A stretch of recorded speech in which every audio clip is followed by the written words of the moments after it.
Abantu baranga mwena basebo na banyabo wanga simwe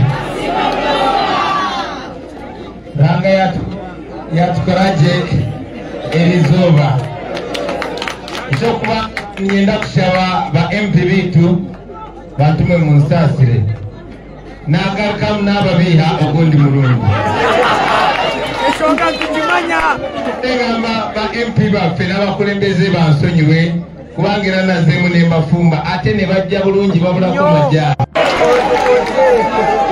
ba MP babasabye bajje tugenda ishaka tugenda ku discussing a manifesto nesibirano naye rasali ndenyo kuba era tuli ku manifesto kati ngo kumwareba tujaha omuru Robert style abo kuba embera ni mukimanya kitikwe mumanyi bulungi nyonga bwetambula nti singa twogera kye tugenda okuzaako bajja kutulemesa tukola bakati tukola mu style ate twabagamba simanyi oba muzeeyi kabutali mu mbeera kikati twabagamba nti tuli babanda mujakera kumacanga ni mu state house maganga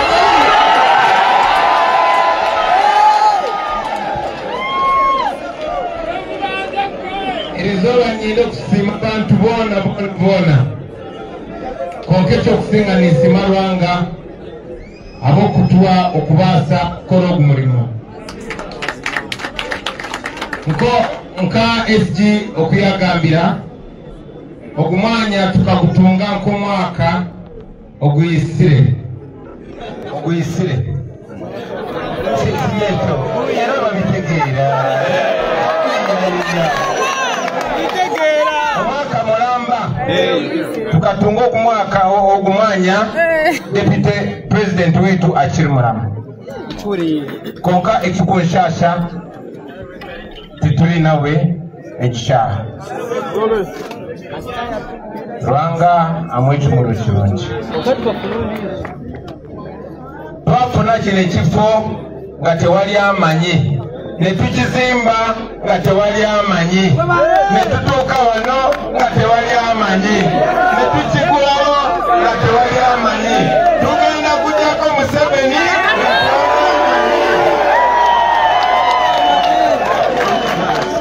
okuba nti tetwagala mujjako na kibuli kubanga tuli bantu balungi nja kwebaza deputy president waffe Madam Deputy, allow me to hand over these keys.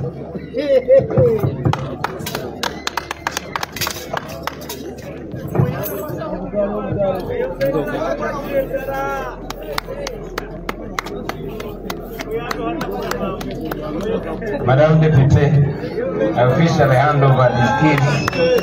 This is our new home. Tubagane bakutawanya. Deputy President, yekwera ni lodi. Tewali agambayo. Wano waffe. Mazima. Nekindi kyenyenda okubagamba. Kyendi kwenda okugamba. Omukampeyini netuzakubesinga aha. Kampeyini zetunavuga mu Western Uganda tujja kuba tubesinga wano. Tukusobodde okukola kino ekitono ne resources entono zitufuna mu myaka 4 n'ekitundu. Tumanyi bulungi nnyo tibino tubikolanga sampo. Oba mulaba timukulemesebwa sente entono nga National Unity Platform zitufuna mu myaka 4 n'ekitundu. Tusobodde okuzimbako headquarter gagadde tewali political party mu Uganda erina kitebe head office, national head office ng'eyaffe gye tulina Kabula. Tewali political party mu Uganda erina regional headquarters nga ze tulina. Tulina regional headquarters ey'omu Eastern Uganda eri Iganga mu Busoga. Tulina kati regional headquarter eya Western Uganda eri Mbarara opposite Independence Square. And I want to promise you we shall soon open We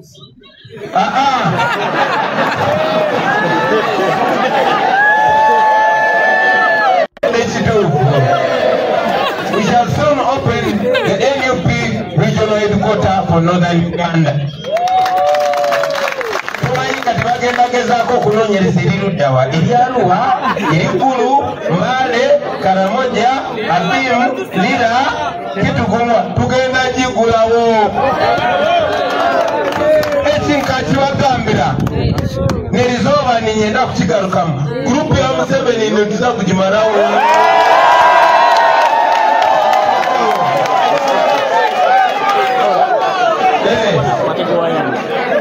obushumanguzi bwa NRM netuzakola ki kumalawo bino byetukola byebitono byetusobola okukola naye bannange bwe munatukwasa gavumenti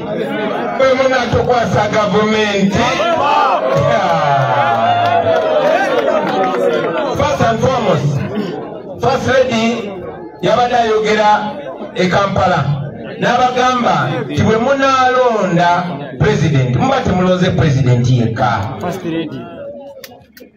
muba mulonze ne First Lady mumanyi naye njagala okwongera nti bwe munaalonda president mujja kuba temulonze yekka mujja kuba mulonze ne kabineti yonna ate kabineti abagenda okibeeramu mubamanyi kabi I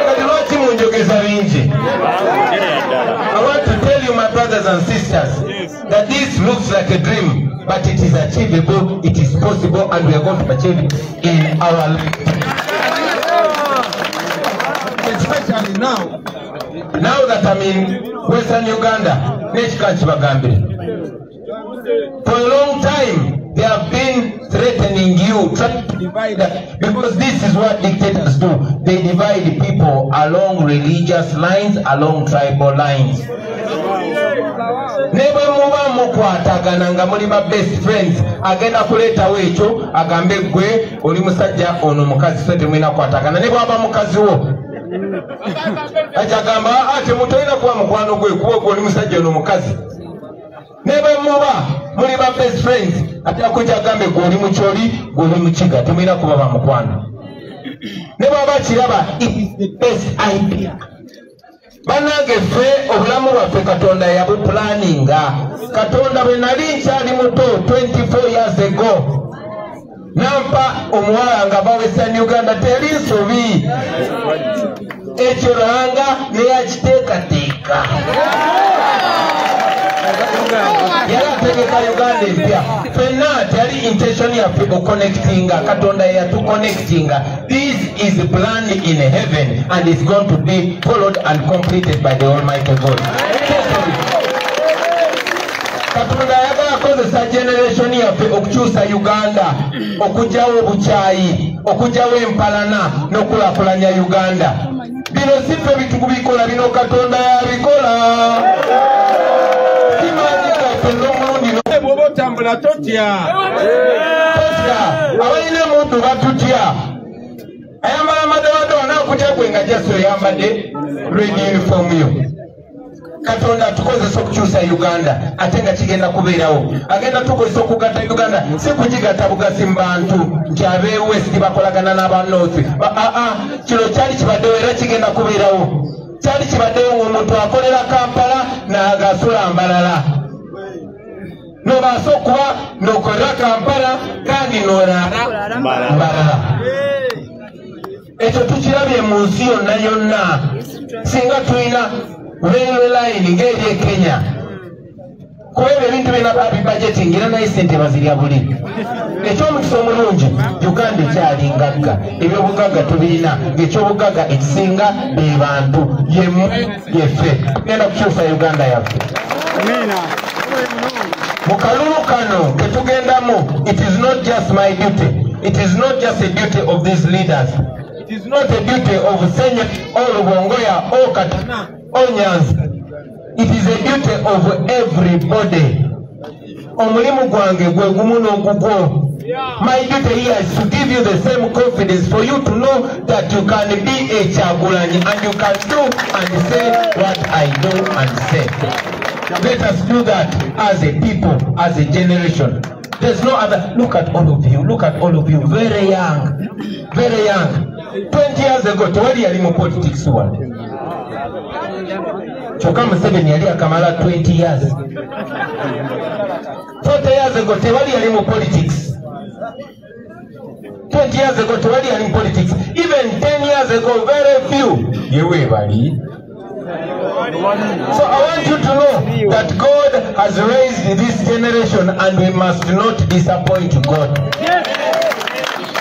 Katonda tuwade omukisa tukole kino kikole ate tukitukirize. Our country is going to be very proud of us.